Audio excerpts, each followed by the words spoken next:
Kepada yang terhormat Bapak Menteri Pertahanan, Bapak Kepala Badan Intelijen Negara, para wakil rakyat di DPR dan DPRD, serta seluruh rakyat Indonesia dan rakyat dunia pemirsa video ini. Pada beberapa episode lalu, kami sudah sampaikan bahwa soal utang itu nggak akan selesai kalau diserahkan pada para pakar ekonomi yang cuma pinter textbook. Soal pandemi juga nggak akan selesai kalau diserahkan pada para pakar kesehatan yang gelar sarjananya numpuk tapi cuma pinter textbook. Yang dibutuhkan adalah investigasi intelijen atau kecerdasan dengan open mind untuk menyelesaikan masalah utang dan pandemi. Karena baik utang maupun pandemi adalah jebakan untuk runtuhnya ketahanan nasional dan kedaulatan semua negara di dunia. Kalau di CIA memang ada fungsi Economic Intelligence dan Disease Intelligence. Penyakit menular aja ada bidang intelijennya. Sebab ekonomi dan penyakit menular itu memang mainan intel-intel CIA juga. Kalau soal organisasi, bolehlah kita belajar pada CIA. Tapi kalau soal informasi, mohon agar para intel kita jangan percaya begitu saja info-info yang dipropagandakan oleh CIA. Kenapa? Karena CIA itu tugasnya ngacak-ngacak negara lain di dunia. Tugas mereka adalah mengadu domba dan mengeruk sumber daya negara-negara lain. Betapa naifnya kalau percaya info-info yang sengaja disebar oleh CIA. Pada episode 34 ini, kami akan sampaikan investigasi jurnalistik dengan topik-topik yang tak berani dibahas oleh media-media lain selama ini. Pertama, CIA yang seharusnya memerangi terorisme itu terbukti justru mempersenjatai terorisme. Selamat datang di dunia tipu-tipu.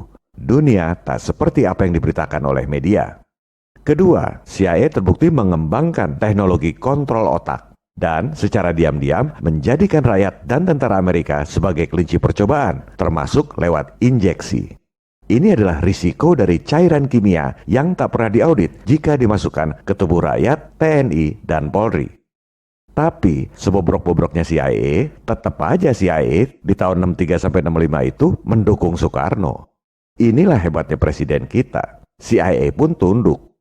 Meski Presiden Soekarno keluar dari PBB bulan Januari 1965, meski Presiden Soekarno keluar dari IMF bulan Agustus 1965, tak ada sedikit pun niat CIA untuk menyingkirkan Soekarno. Ini adalah info yang sangat penting bagi mereka yang takut disingkirkan jika menentang elit global. Kita adalah korban kebodohan dan ketakutan kita sendiri. Karena ternyata elit global pun membiarkan Soekarno keluar dari PBB dan IMF. Mereka nggak langsung ambil tindakan. Presiden Soekarno disingkirkan bukan oleh elit global, tapi oleh elit lokal.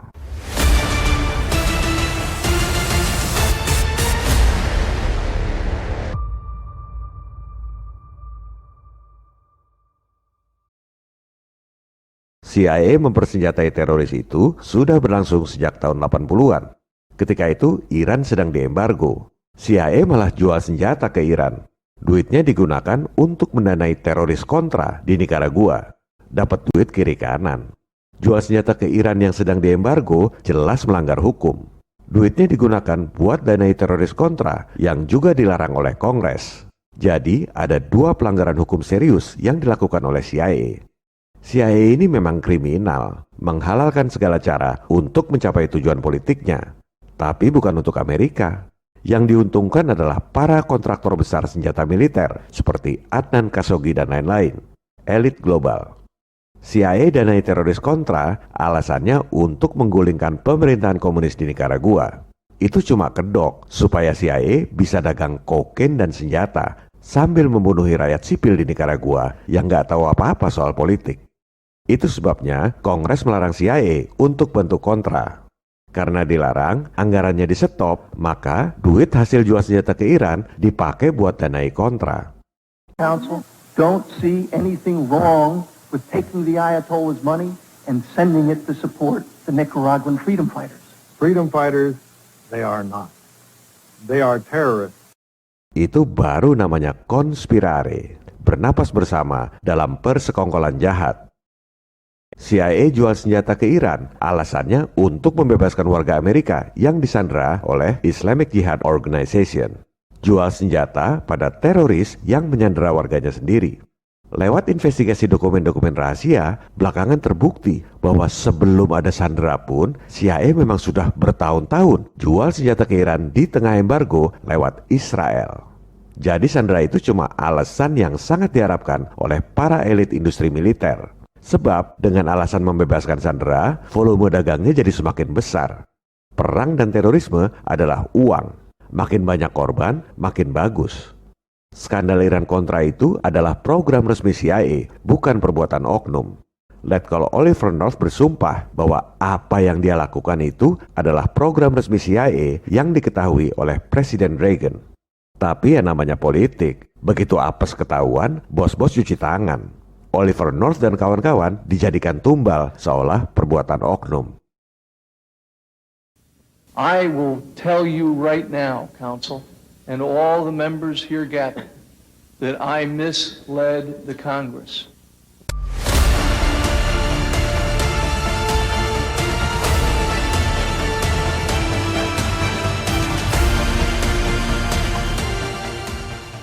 Setelah mempersenjatai teroris Hezbollah di Timur Tengah, CIA kemudian mendanai mujahidin di Afghanistan yang kemudian menjelma jadi teroris Al-Qaeda dan Taliban. Aktor intelektualnya adalah ini, Zbigniew Brzezinski, National Security Advisor untuk Presiden Carter. Ide brilian untuk mendanai dan melatih teroris mujahidin itu datangnya dari Brzezinski ini di era Presiden Carter. Semua orang mengira CIA melatih mujahidin untuk melawan komunis Soviet. Padahal kenyataannya justru sebaliknya. Menurut pengakuan Brzezinski, CIA mendanai mujahidin sebelum Soviet menginvasi Afghanistan. Bahkan, Soviet menginvasi militer Afghanistan justru karena mendengar CIA melatih mujahidin. Luar biasa. Sepak terjang CIA di alam nyata ini lebih mengejutkan dari film-film spy Hollywood. Jadi kebalik. Bukan CIA mendanai mujahidin buat lawan komunis, tapi CIA sengaja provokasi mendanai mujahidin supaya Soviet marah dan menginvasi Afghanistan. Maka jadilah proyek perang yang baru.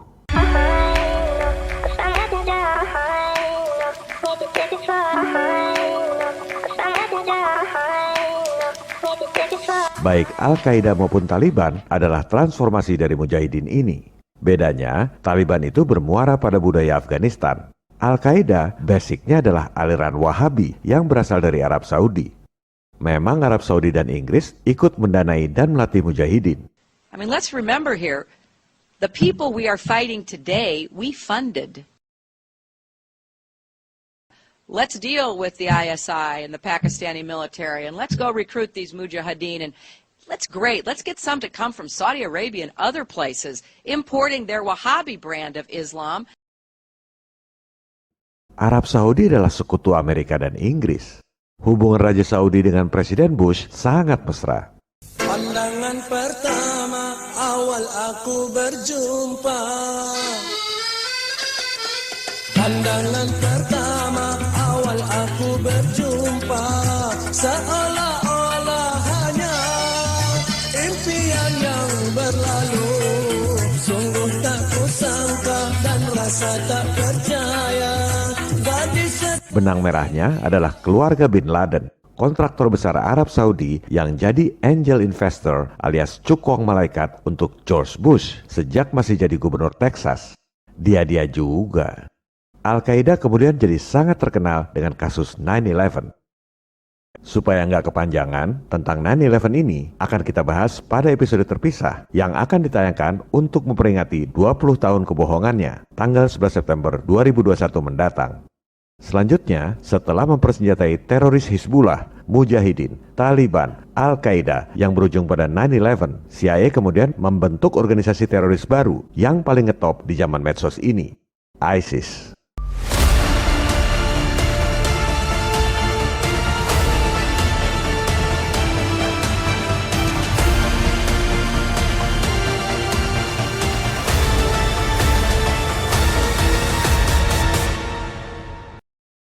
Tentang teroris ISIS dilatih dan didanai oleh CIA, itu bukan kata saya.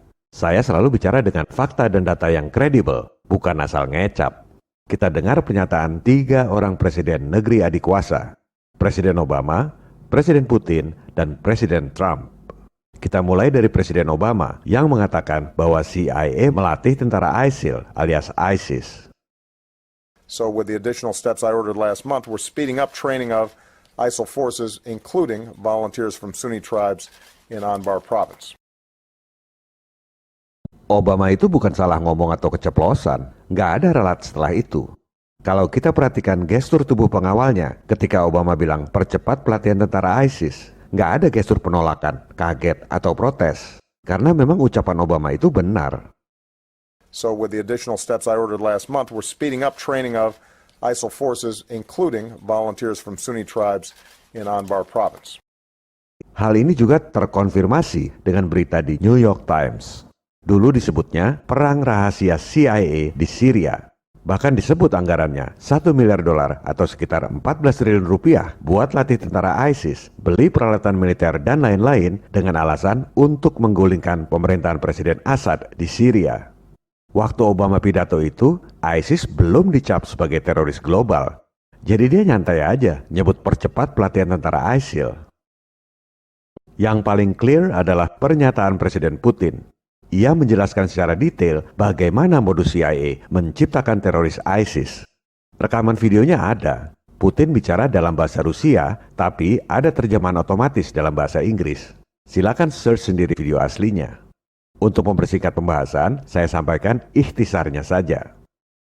CIA mempersenjatai ISIS untuk menjatuhkan pemerintahan Syria yang dipimpin oleh Presiden Assad. CIA merekrut tentara-tentara bayaran yang kemudian disuruh ngaku sebagai tentara ISIS. Yang namanya tentara bayaran itu ikut pihak mana saja yang bayar lebih besar. Putin bahkan tahu berapa anggaran buat tentara bayaran ISIS. Jadi modusnya CIA hire tentara bayaran, pasok senjata dan mobil-mobil Toyota buat ISIS. Modal senjata dan mobil-mobil itu digunakan untuk menjarah ladang-ladang minyak di Irak dan Syria. Kemudian menjual minyak jarahan itu pada sekutu.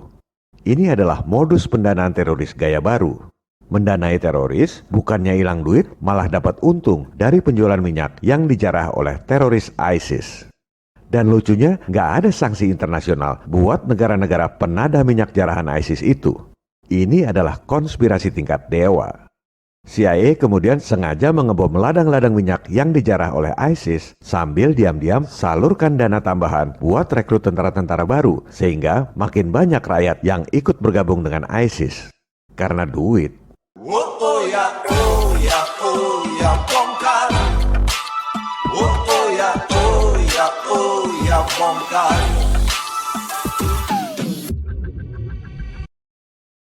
Selanjutnya adalah pernyataan dari Presiden yang ketiga, Donald Trump.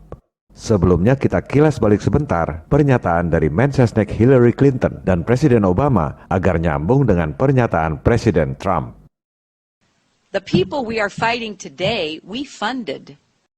So with the additional steps I ordered last month, we're speeding up training of ISIL forces, including volunteers from Sunni tribes in Anbar province. They have a bunch of dishonest people.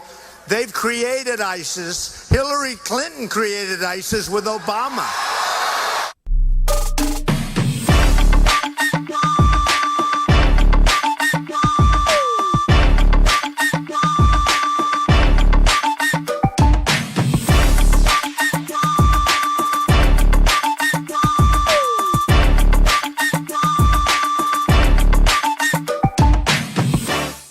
Hal lain yang sangat mengejutkan adalah Pentagon bayar konsultan public relations dari Inggris $500 juta untuk bikin video-video propaganda palsu Al-Qaeda. Ini adalah taktik buat nakut-nakutin rakyat supaya anggaran perang dan terorisme makin besar. Apalagi di zaman medsos ini, bikin video palsu disebar sendiri oleh rakyat. Makin sukseslah propaganda ketakutan. Kesimpulannya, Hizbullah, Mujahidin, Taliban, Al-Qaeda, ISIS, semua itu adalah bahaya yang nyata. Mereka memang dilatih dan didanai oleh CIA untuk membuat kerusakan di dunia. Terorisme di Indonesia juga nyata. Terorisme harus dibasmi. Yang harus diwaspadai adalah udang di balik terorisme, udang di balik pandemi, udang di balik utang. Dia juga. Mereka tak akan berhenti mengadu domba, memecah belah negara-negara besar seperti Indonesia, supaya lemah dan makin gampang didikte. Penjajahan gaya baru, Nekolim. CIA, WHO, IMF, World Bank adalah perpanjangan tangan mereka. Pada episode 34B mendatang, kita akan bahas program yang sangat jahat dari CIA untuk mengontrol otak manusia, termasuk lewat injeksi. Dan pada episode selanjutnya, kita akan bahas dokumen rahasia CIA. Ternyata di tahun 1965, mereka mendukung dan tak ada niat sama sekali untuk menjatuhkan Presiden Soekarno. Viva Republik Indonesia. Salam People Power. Oh ya, oh ya, oh ya, bongkar. Oh ya, oh ya, oh ya, bongkar.